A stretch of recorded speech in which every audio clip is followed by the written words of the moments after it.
नमस्कार मित्रांनो. तुम्ही काही वेळा अशी काही जोडपी बघितलेली असेल, की जी बिनधास्त दिलखुलासपणे जीवनाचा आनंद घेत असतात. त्यांचं प्रेम एवढं ओसंडून जात असतं, की कधी-कधी आपल्यालाच त्यांचा हेवा वाटतो, की लग्न करून सुद्धा ही जोडपी एवढी आनंद कशी घेत आहेत? एवढी मजेत कशी राहत आहेत? खरं तर त्याच्या मागचं कारण ही त्यांच्या राशी असतात. आपण आजच्या व्हिडिओमध्ये चर्चा करणार आहोत मेष राशीचा पुरुष आणि मेष राशीची पत्नी, पती-पत्नी असतील. तर त्यांचं जोडपं हे नेमकं आता सांगितलं त्याप्रमाणेच असतं. अगदी बिनधास्त. जे काय करतील ते अगदी त्याच्यामध्ये जीव ओतून करतील. त्यांची एनर्जी लेव्हल ही जबरदस्त असते. फिरणं, फिरायला जाणं, त्यानं बिनधास्तपणे खर्च करणं, हा सगळा भाग मेष राशीच्या पती-पत्नीमध्ये अगदी कूट-कूट के भरा हुआ म्हणतात तशा प्रकारचा असतो. आता आपण थोडी चर्चा करू, की नेमकं यांच्यामध्ये ह्या ज्या गोष्टी येतात कशामुळे? लक्षात घ्या याच्यामागे कारण आहे मेष राशीचं. मेष ही रासच मुळात पुरुष तत्वाची आहे. जे काय करतील ते अगदी दिलखुलासपणे करतील. टोटल डेडिकेशन यांच्यामध्ये दिसून येते. आणि खास करून ही जी रास आहे, या राशीचे जे पती-पत्नी आहे, हे प्रेझेंटमध्ये राहतात म्हणजे वर्तमानात राहतात. पूर्वी काय घडून गेलेलं आहे, नंतर काय होईल याचा त्यांना तमा नसते. आत्ताचा क्षण आहे तो आपला आहे आणि तो मन भरून आपण जगला पाहिजे. हेच त्यांचं तत्त्वज्ञान असतं आणि खरं तर हेच तत्त्वज्ञान असायला सुद्धा हवं. म्हणजेच भविष्याची चिंता करत बसायची आणि भूतकाळाबद्दलचा विचार करत बसायचा, हा भाग त्यांच्या एकंदरीत व्यक्तिमत्त्वात दिसून येत नाही. राहणीमान सुद्धा अतिशय सुव्यवस्थित, नीटनेटकं, टापटीप असतं आणि आधुनिक सुद्धा दिसून येतं. अर्थात आधुनिक असतं त्याचा अर्थ असा नाही, की काही ज्या गोष्टी आता रूढी परंपरा त्याच्यावरती त्यांचा विश्वास नसतो. विश्वास असतो, परंतु संपूर्णपणे विश्वास ठेवून आलेला जीवन नाकारायचं हे मात्र त्यांना जमत नाही. आणि दुसरी महत्त्वाची गोष्ट म्हणजे हे जसं आनंद व्यक्त करतात, जसं मजा आयुष्यात करत असतात, तरी ह्यांचं जर भांडण जरी का तुम्ही बघितलं किंवा वादविवाद जरी बघितलं, तरी तुमच्या अंगावरती शहारे येऊ शकेल. कारण यांचं जे भांडण असतं ते सुद्धा अगदी टोकाचं असतं. वादविवाद सुद्धा टोकाचे असतात आणि त्याच्यामध्ये वापरले जाणारे शब्द हे तर अगदीच टोकाचे असतात. त्याच्यामुळे कदाचित नवीन बघणाऱ्याला त्यांचे हे जे वादविवाद आहेत ते बघून कदाचित आता ह्यांचा लवकरच डिव्होर्स वगैरे होणार आहे की काय, असं सुद्धा वाटू शकतं. परंतु तसं काही नसतं. दोघांनाही एकमेकांचे स्वभाव अगदी पुरेपूर माहिती असतात आणि त्यामुळे जे काय करतील म्हणजे प्रेम करतील तेही जोरदार आणि भांडणं वगैरे झाले किंवा वादविवाद झाले, तर ते सुद्धा जोरदार. साधारण अशाच प्रकारचं व्यक्तिमत्व किंवा अशा प्रकारचं हे कपल असतं मेष राशीचं. जीवनाचा भरभरून आनंद घेणारे असा.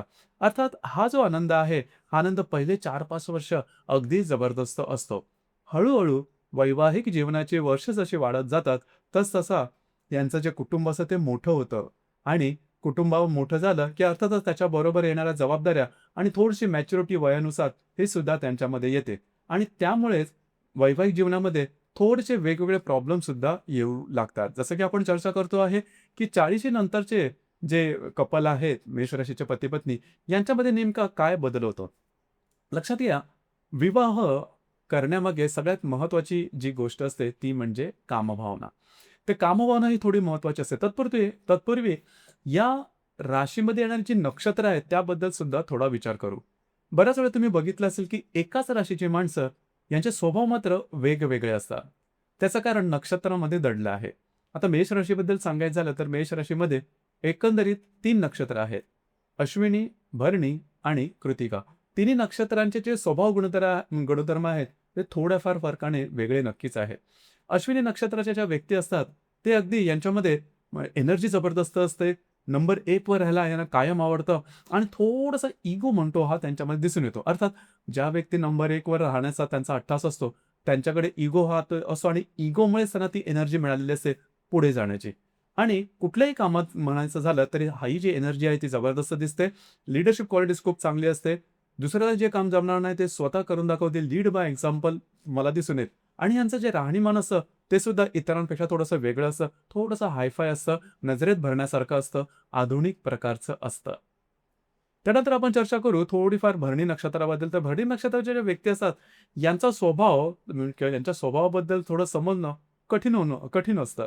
कारण कधी-कधी या ज्या भरणी नक्षत्राच्या व्यक्ती असतात, त्या काम करायला जुंपल्या, तर जबरदस्त काम करतील. अगदी 4-4, 5-5 दिवस न दमता, न थकता काम करतील. परंतु एकदा त्या आळसामध्ये त्यांनी दिवस घालवायचं ठरवलं, तर काही दिवस आळसामध्येच बसून काढतील. तर अशा प्रकारे कधी कळत नाही आणि तुम्हालाच कधीतरी प्रश्न पडेल, की भरणी नक्षत्राचा एखादा व्यक्ती हा खरंच मेष राशीचा आहे का? कारण मेष राशीबद्दल आपण गुणधर्म थोडे वेगळेच ऐकलेले असतात. तर अशा प्रकारचे असतात. परंतु जे भरणी नक्षत्राच्या ज्या व्यक्ती असतात, त्यांच्यामध्ये इंट्युशन खूप चांगल्या प्रकारचं असतं. म्हणजे भविष्यकालीन योजना भविष्यकालीन गोष्टींच्या संदर्भातल्या काही गोष्टी त्यांना आधीच समजतात. त्यांचे अंदाज बरोबर ठरतात. आणखीन इथे एक गोष्ट असते, ही सुद्धा बऱ्याच वेळा पाहायला मिळते.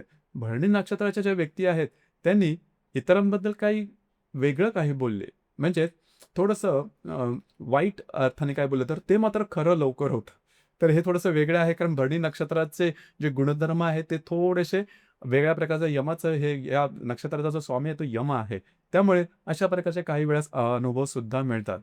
कृत्तिका नक्षत्राबद्दल सांगायचं झालं, तर कृत्तिका नक्षत्राचं जे पहिलं चरण आहे, ते मेष राशीमध्ये येतं किंवा ज्याला आपण धनु नवमांश असं म्हणतो. तर कृत्तिका नक्षत्राच्या ज्या व्यक्ती असतात, त्या थोड्याशा डिसिप्लिन्ड असतात.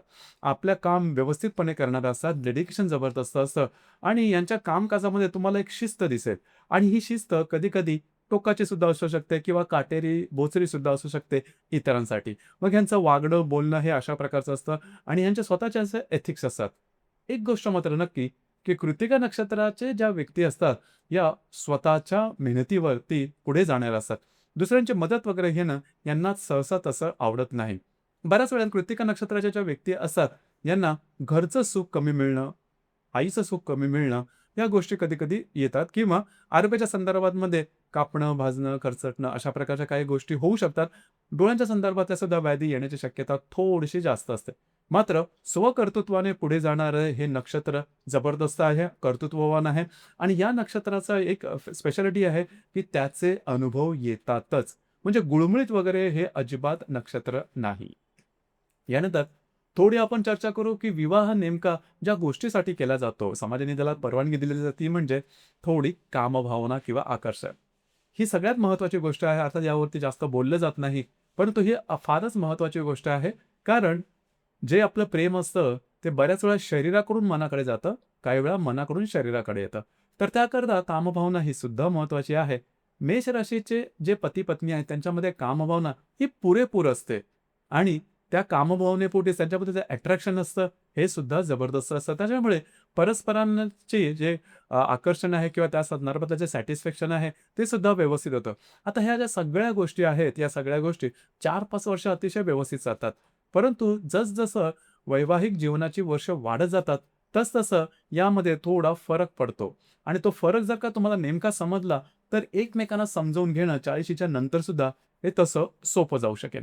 आता पहिली सगळ्यात महत्त्वाची गोष्ट होतं काय, खास करून मेष राशीचा पुरुष, हा सुरुवातीला हा जबरदस्त संपूर्ण पुरुष तत्वाचाच असतो. कारण रासही मेष रास आहे, पुरुष तत्वाची आहे आणि त्यामुळे होतं काय, की प्रत्येक गोष्टीमध्ये रिएक्ट करणं, प्रत्येक गोष्ट स्वतःच्या हातात घेणं, काम करून दाखवणं, इनिशिएटिव्ह घेणं, पुढाकार घेणं, म्हणजे कुठल्याही प्रकारचं जर काही गोष्टी मनावेगळी झाली, तर त्याच्यावर तो पेटून उठणं, झेंडे गाऊन पुढे जाणं, या सगळ्या गोष्टी त्यांच्यामध्ये जबरदस्त दिसतात. परंतु हळू वयोमानांच्या नुसार त्याला थोडीशी मॅच्युरिटी येते. कुठे रिएक्ट करायला हवं, कशाप्रकारे रिएक्ट करायला हवं आणि दुसरी सगळ्यात महत्त्वाची गोष्ट अशी, की फॅमिलीची जी जबाबदारी असते ती त्याच्या खांद्यावर येते. म्हणजे आधी पत्नीची असते, त्यानंतर संतती, त्यांचे खर्च आणि स्वतःच्या संदर्भातल्या सुद्धा. कारण त्याचं जे वे ऑफ लाईफ असते ते थोडंसं वाढतं आणि त्यांचे खर्च सुद्धा जास्त असतात, जसं मी मगाशी सांगितलं. कारण मेष राशीच्या व्यक्ती या खर्च करून मागे-पुढे पाहत नाही. मग खर्च आहे तर त्याच्या संदर्भात इन्कम असायला हवं आणि या सगळ्या गोष्टीचा थोडासा प्रेशर हा मेष राशीच्या पुरुषावर येतो आणि हळू त्याचं जे अटेन्शन असतं, त्याचं जे लक्ष असतं, ते थोडंसं शिफ्ट करतं. तो थोडंसं करिअरवरती जास्त लक्ष द्यायला लागतो, कारण जास्त इन्कम करायचं असतं आणि त्यामुळे जो आकर्षणाचा भाग आहे तो किंवा कामभावनेचा जो भाग आहे, तो थोडा कमी होऊ शकतो. कारण ज्यावेळेस तुमच्यावरती प्रेशर असतं, तणाव असतो, त्यावेळेस त्याचा परिणाम कामभावनेवरती नक्कीच होतो. इथे जी मेष राशीची पत्नी असते, ती मात्र या गोष्टीचा काही वेगळाच अंदाज लावत असते. म्हणजे तिला असं वाटतं, की आता आपला नवरा आपल्यापासून दूर चाललेला आहे, त्याचं लक्ष नाहीये, त्याचं आकर्षण कमी झालेलं आहे आणि इथे होतं काय, की 40च्या नंतर जी मेष राशीची पत्नी असते, तिच्याकडे वेळ जास्त असतो. कारण तोपर्यंत त्याची जी मुलं असतात, ती थोडीशी मोठी झालेली असतात.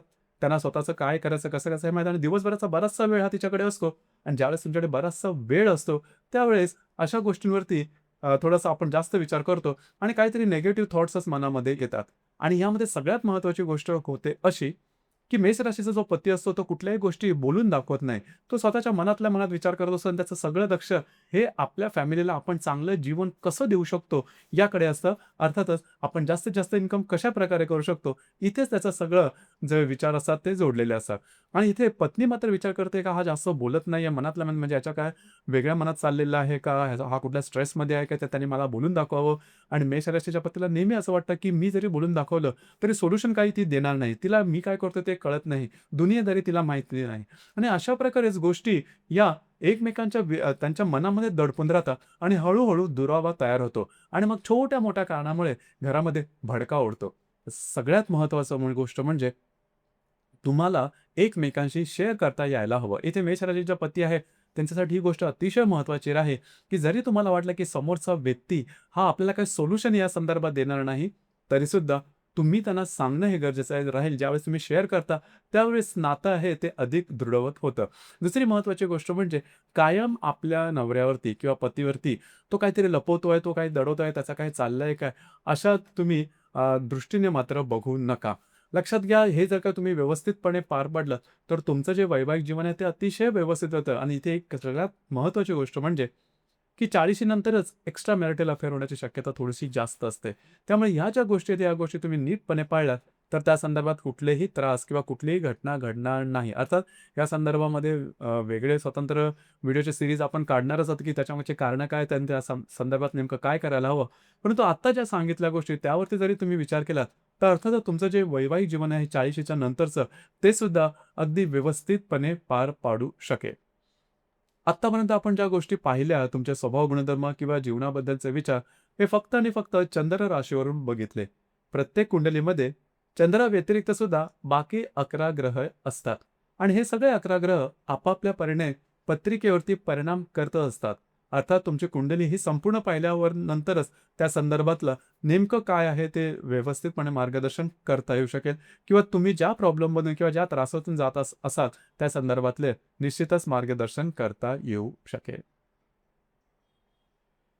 तर मित्रांनो, हे तो 40च्या नंतर असणारे जे स्त्री-पुरुष आहेत, म्हणजे मेष राशीचा पती आणि मेष राशीची पत्नी, यांचं वैवाहिक जीवन नेमकं कशा प्रकारचं असतं, या संदर्भातली चर्चा. धन्यवाद.